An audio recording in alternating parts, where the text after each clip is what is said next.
Hey guys, sorry I haven't posted in a while. I've been working on a few different music videos, so I've been pretty busy.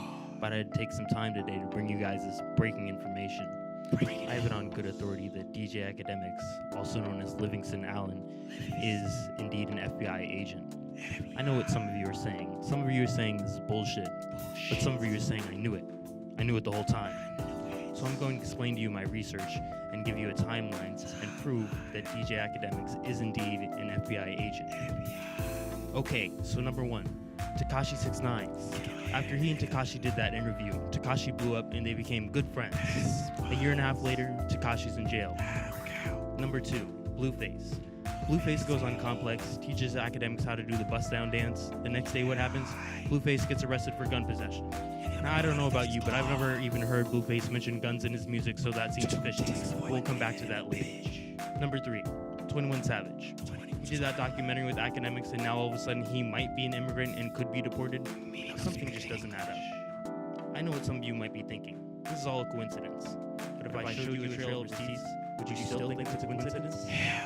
Now, everybody knows Livingston has an affinity for cheeseburgers. What you might not have known is that there are only about 215 McDonald's in New Jersey. Now, to put that in perspective, there are 1,500 in California, 35 on Hollywood Boulevard alone, and 500 in New York. Now, something else you might not know is that fat-ass Akademiks' cheeseburger addiction was getting so bad from 2015 to 2017 that the CEO of McDonald's had to write a cease and desist letter to Livingston imploring him to stop consuming their cheeseburgers. Now, if you guys remember back in 2013 to 2014, Akademiks started to gain his fame through his YouTube series War in Chiraq. Remember? Go back and look at the channel. Go back and look and see when the last negative video was published. What you don't know is that Livingston was snitching on so many people that community leaders had to come together and form a solution. Now, they knew they couldn't kill Livingston not only because of the bad press, but also because Akademiks likes to hide in basements like a Russian hacker. And they just didn't have the technology necessary to pinpoint his location. Plus, the difficulty of getting away with murder in other states was discouraging. Unable to track Akademiks and meet with him in person, they decided the best course of action was to bribe him. Now, I have it on good authority from a good source, Minister Farrakhan and Barack Obama paid Livingston off by guaranteeing him a lifetime supply of Giordano's deep dish pizza. That's right, folks. This man is getting paid off with free pizza not to report negative stories on Chicago, and you are paying the bill thanks to Barack Obama. Okay, so how does this relate to the artist I mentioned earlier and Akademiks being a part of the FBI? If you remember, just about a month or so earlier, our 45th president, Donald J. Trump, was unfairly ridiculed for having the Clemson football team to the White House and providing them with a spread of various fast foods. I'm here to tell you that it was not Donald Duck's fault and that Livingston is responsible for this spread. Now, everyone knows that Daryl and Barack have beef going back to 1996. Now, in 1996, Daryl and Obanga were actually good friends. That is until the movie Space Jam came out. For those of you unfamiliar with Space Jam, it is not only the best performance of Bill Murray's career, it is also the film where Big Draco, aka Soulja Boy, made a name for himself after recording his hit single, I Believe I Can Fly. Now, Babatunde Obama was good friends with Michael Jordan when they found out that they both used to steal milk money from Muggsy Bogues in the late 80s when he was still in middle school and they were in college. Now, Daryl was a big Magic Jordan fan, but Michael didn't like him because he smelled like boiled hot dogs. Dervin also had a lifelong dream to be a music executive, so he asked Barrett to give him Soulja Boy's phone number, but Obama got mad and beat him up. Coincidentally, Obama also embarrassed Livingston at Lil Durk's birthday party by stepping on his Air Forces and calling him a bitch-ass nigga. This was also in front of Big Draco. This was immediately put up on YouTube, which Al Gore had invented earlier that day to embarrass Donald Duck. Donald Duck never forgave Al Gore or Obanga. Donald knew that Barack and Akademiks hated each other also, so Donald promised Livingston that if he were elected president, they could work together to get revenge on Obanga for embarrassing them in front of their idol, Soulja Boy. Now, I know this might seem far-fetched, but if you look back prior to 2016, the only rappers getting locked up were Chicago rappers Akademiks reported on. Now, Akademiks never had to come in contact with these rappers because it's customary for rap artists to record themselves committing crimes for their own personal records. Don't believe me? Kodak Black recently beat an assault charge because he had video evidence of himself manufacturing crack cocaine at the time the alleged assault took place. Bigger artists, however, still record themselves committing crimes, but they aren't able to post them to their social media as often because once they are signed to a major label, it is essentially up to the record label to decide when they go to jail. So in the case of bigger artists like Tekashi and 21, they are harder to get to. Blueface is somewhat of an anomaly because he's the next big thing and blew up overnight, so he's still not as protected as he should be. If you notice in the case of Tekashi and 21, Akademiks had to infiltrate for months and gain trust before he could sick the feds on them. Blueface is still new, so he's able to put them on their radar with relatively little resistance. If you look back on War in Chiraq, you'll see that back in January 2017, Akademiks did a video about Trump sending the feds to Chicago. This was right after he was elected and the first time Livingston spoke to Daryl. You see, Livingston knew he was guaranteed his free pizzas for life, regardless of whether Obama was president or not.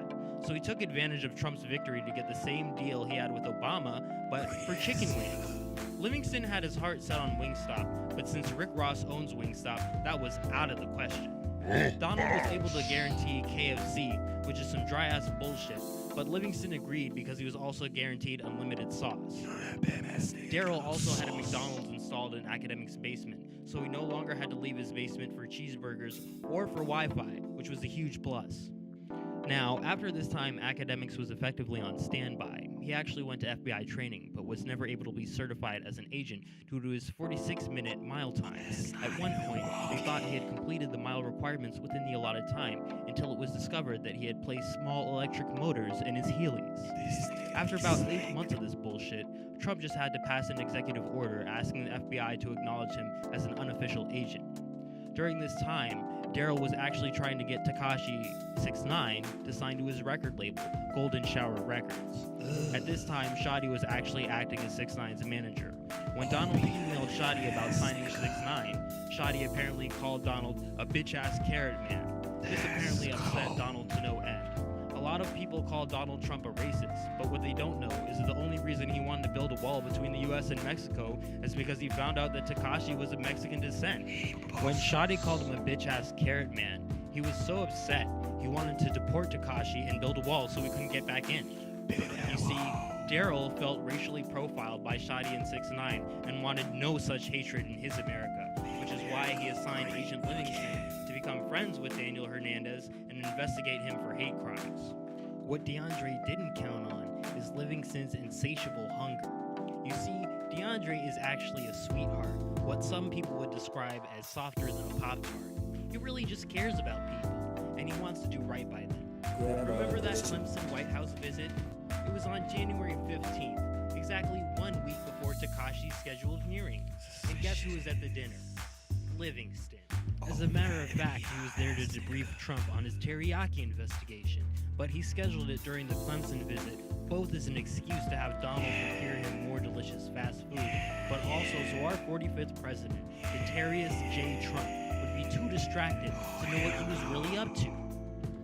You see, to the rest of the known world, Akademiks is just a sweet, chubby kid who makes rappers want to slap him. But to those close to him, he has a dark side. I'll get back to that in a second. Remember when Ak and 6ix9ine did that interview about that videotape of Tekashi and that underage girl? What if I told you that it wasn't Tekashi in the video, and that it was really R. Kelly, and that Ja Rule had doctored the footage in an effort to get back at 50 Cent?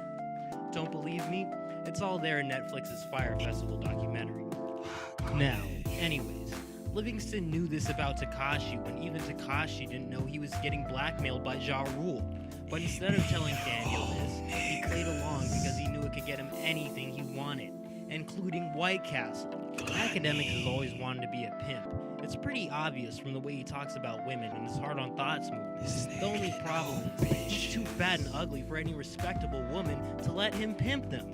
And even women with low self-esteem aren't about to let a fat, ugly black nigga tell them who to fuck while he pays them in cold french fries.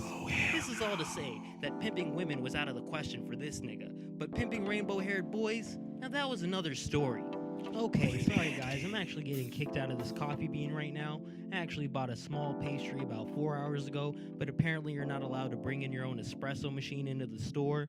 I gotta go, but make sure you like and subscribe and tune in tomorrow to find out how DJ Akademiks began pimping Daniel Hernandez to fuel his honey bun addiction. I'm out.